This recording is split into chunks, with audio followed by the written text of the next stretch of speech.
Tatlong namatay at 7 ang nasugatan matapos araruhin ng isang truck ang 3 bahay sa Cagayan de Oro City. Nasira raw ang preno ng truck kaya nawala ng kontrol ang driver nito. Makibalita tayo kay Jackie Cabatuan ng GMA Cagayan de Oro. Nawasak ang 3 bahay sa Barangay Upper Puerto, Cagayan de Oro City matapos araruhin ng isang truck. May kargang limestone ang aksidenteng sasakyan. Gikan sa babaw, perti kusuga, dagan niya.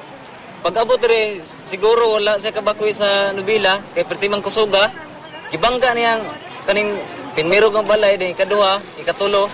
Dito ikatulo siya natapot kay namay poste 2. Namatay sa aksidente ang 2 lalaking mag-ama na residente ng pangatlong bahay na nasalpok ng truck.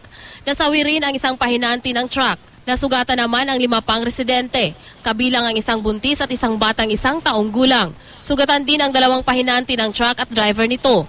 Base sa investigasyon ng pulisya, nasira ang preno ng truck kaya nawala ng kontrol ang driver. Matod pa sa nakakuha na ito na hinabi dito, ang rakunog na buthan o brake.